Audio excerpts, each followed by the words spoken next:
स्वागत है आप सभी के एक नई वीडियो में। आज की वीडियो में हम लोग एसएससी जीडी 4 फरवरी फर्स्ट शिफ्ट में पूछे गए क्वेश्चनों का एनालिसिस करने वाले हैं।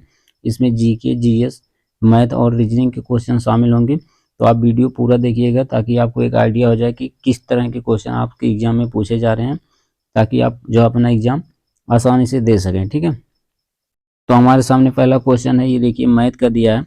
इसमें दिया एक संख्या का 1/3 दूसरी संख्या के 40% के बराबर है। ठीक है, तो पूछा कि संख्याओं का अनुपात ज्ञात करें। तो इसमें मान लेते हैं हम संख्या x और y मान लेते हैं। ठीक है, मान लेते हैं ये हमारी दो संख्या हैं x और y। उसके बाद क्या कह रहा है, एक संख्या का 1/3, 1/3 मतलब 1/3। ठीक है, यानी हमारी पहली संख्या थी x, तो उसका 1/3 हो जाएगा x/3। ठीक है, उसके बाद क्या कर रहा है, 1/3 दूसरी संख्या के 40% के बराबर है। ठीक है, यहाँ पे हम बराबर लगा देंगे और दूसरी संख्या क्या है, 40 है। ठीक, 40% के बराबर, तो यहाँ पे हम लोग 40% लिख देंगे। ठीक है, 40/100।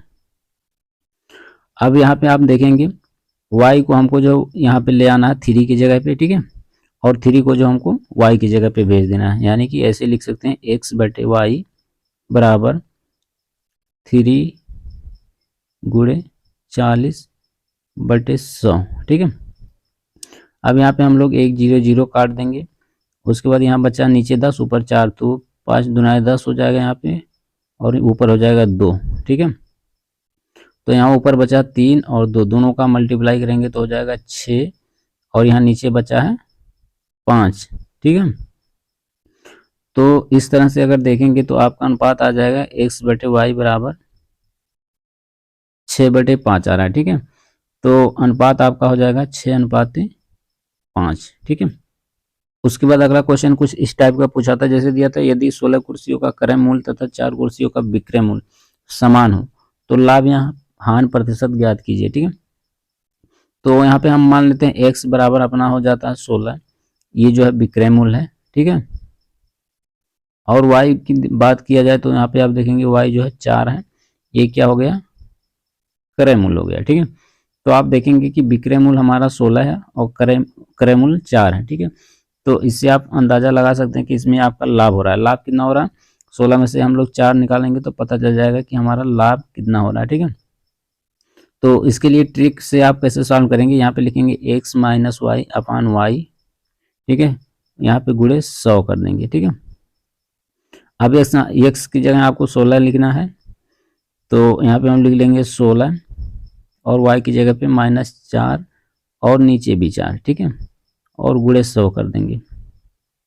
अब 16 में से अगर 4 निकलेगा तो हो जाएगा 12, और नीचे बचेगा 4 और गुणे में 100 है। ठीक है, तो 12 4 से कट जाएगा 3 से। ठीक है, और यहाँ पे 100 है, तो 3 का गुणा 100 में हो जाएगा, तो आपका आ जाएगा 300%। ठीक है, जो ऑप्शन सी में दिया हुआ है।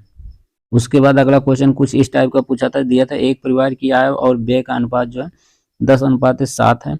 यदि परिवार का खर्च जो है इतना है तो परिवार की बचत क्या है, ये बताना है। ठीक है, अगर देखा जाए तो परिवार की आय कितना है, 10 है। ठीक है, टोटल जो है उसकी कमाई 10 है, उसमें से वो जो है 7 खर्च कर देता है। ठीक है, 7 खर्च कर देता है तो बचत कितनी होती है उसकी, 3। ठीक है, अब यहाँ पे दिया है जो ये आपका खर्च है 7, इसका वैल्यू यहाँ पे दिया है इतना। ठीक है, 10,500, यानी कि 7x बराबर आपका जो दिया है 10,500। ठीक है, तो x बराबर अगर हम लोग देखें तो क्या हो जाएगा, इसके नीचे आपका जो है 7 चला जाएगा, और इसको हम लोग अगर सॉल्व करेंगे इस तरह से करने के बाद आ जाएगा x का मान आ जाएगा 1500। ठीक है, x का मान 1500 आ गया, और आपका जो है बचत यहाँ पे कितना है, 3। ठीक है, तो 1500 का 3 में मल्टीप्लाई कर देंगे तो हो जाएगा 4500। ठीक है, यानी 4500 जो है इसकी बचत है। ठीक है, जो ऑप्शन यहाँ पे आप देखेंगे पहले में दिया हुआ है। उसके बाद अगला क्वेश्चन कुछ इस टाइप का पूछा था, यहाँ पे आप देखेंगे ये रीजनिंग का है। यहाँ पे दिया है 23, उसके बाद 69, समानुपात का निशान लगाया, उसके बाद 27, उसके बाद यहाँ पे दिया क्वेश्चन मार्क। ठीक है, यहाँ पे क्या आएगा ये आपको बताना है। तो सबसे पहले इसमें आप देखेंगे कि ट्रिक क्या चल रही है, तभी आप इसको सॉल्व कर पाएंगे। ठीक है, तो यहाँ पे आप देखेंगे पहली संख्या जो आपकी 23, 23 में अगर हम लोग 3 का गुणा करेंगे तो आ जाएगा अपना 69, ठीक है। उसी तरह से यहाँ पे आप देखेंगे 27, तो अगर 27 में हम लोग 3 का गुणा कर दें तो यहाँ पे आ जाएगा अपना 81, ठीक है, जो कि ऑप्शन बी में दिया हुआ है। उसके बाद हमारे सामने अगला क्वेश्चन दिया है, जो संबंध हृदय का रक्त से है वही संबंध फेफड़ों का किससे है, ये बताना है, ठीक है। तो हृदय का रक्त से संबंध है, तो जो हृदय आपका होता है वो रक्त को पंप करता है, ठीक है। उसी तरह से अगर फेफड़े को देखा जाए तो ये ऑक्सीजन को जो है पंप करता है, ठीक है। इसलिए ऑप्शन आपका सी हो जाएगा, ऑक्सीजन। उसके बाद फिर अगला क्वेश्चन दिया है, निम्नलिखित श्रृंखला की विलुप्त कड़ी का पता लगाएं, ठीक है। जैसे यहाँ पे आप देखेंगे क्वेश्चन मार्क दिया हुआ है और बता रहा है कि यहाँ पे क्या आएगा, ये आपको बताना है, ठीक है। तो आप कैसे निकाल सकते हैं ये जरूर आप देखिएगा ध्यान से, ठीक है। पहले वाले को हम लिख लेते हैं CEHL, ठीक है। उसी तरह से यहाँ पे दूसरे वाले को लिख लेंगे DFIM, ठीक है। तीसरे वाली लाइन को लिख लेंगे हम लोग यहाँ पे EGJN, ठीक है। इतना आपके सामने दिया हुआ है। अब यहाँ पे आप देखेंगे, देखिए C के बाद D आ रहा है, D के बाद E आ रहा है, ठीक है। और दूसरे वाले लाइन में, इस लाइन में देखेंगे तो E के बाद F आ रहा है, F के बाद G आ रहा है, ठीक है। उसके बाद नीचे फिर देखेंगे H के बाद I आ रहा है, I के बाद J आ रहा है, ठीक है। उसके बाद यहाँ नीचे देखेंगे L के बाद M, M के बाद N, ठीक है। यानी देखा जाए तो ये जो है ABCD का जो है सीरीज चल रहा है, जैसे A के बाद B आ रहा है, B के बाद C आ रहा है। उसी तरह से यहाँ पे देखिए C के बाद D है, D के बाद E है, तो E के बाद आपका आ जाएगा F, ठीक है।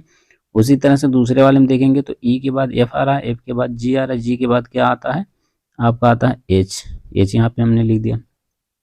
उसके बाद इस तीसरे लाइन में देखेंगे दिए H के बाद I, I के बाद J, J के बाद क्या आता है आपका K आता है, ठीक है। उसके बाद यहाँ पे आप देखेंगे यहाँ पे दिया है L, L के बाद M, M के बाद N, N के बाद क्या आता है आपका O आता है, ठीक है, O आ गया। तो यहाँ पे आप देखिए क्या बन गई हमारी जो नंबर यहाँ पे FHKO, ठीक है। ऑप्शन कौन सा दिया हुआ है, C, ठीक है। उसके बाद फिर अगला क्वेश्चन यहाँ पे देखेंगे दिया है, मल्लिका साराभाई का संबंध किससे है, ठीक है। तो यहाँ पे आप देखेंगे इनका संबंध जो है ऑप्शन बी में दिया है शास्त्रीय नृत्य से, ठीक है। उसके बाद फिर दिया आवृत्ति का मात्रक क्या है, तो इसमें आपका ऑप्शन हो जाएगा बी, हर्ट्ज, ठीक है। फिर अगला क्वेश्चन दिया है उत्तल और अवतल दर्पण किसके उदाहरण हैं, ये बताना आपको, ठीक है। तो इसमें ऑप्शन आपका हो जाएगा यहाँ पे दिया है बी, नीचे गोलीय दर्पण से, ठीक है।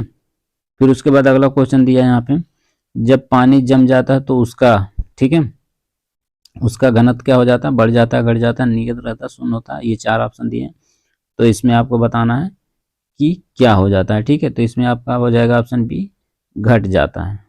उसके बाद फिर अगला क्वेश्चन दिया है मुगल साम्राज्य का संस्थापक कौन है, तो इसमें आपका ऑप्शन हो जाएगा डी, बाबर, ठीक है। फिर अगला क्वेश्चन दिया है लाहौर कांग्रेस के अधिवेशन के अध्यक्ष कौन थे, तो इसमें आपका ऑप्शन हो जाएगा ए, जवाहरलाल नेहरू। उसके बाद अगला क्वेश्चन आप देखेंगे संत कबीर का जन्म कहाँ हुआ था, ये बताया है, ठीक है। तो इसमें ऑप्शन आपका हो जाएगा सी, वाराणसी,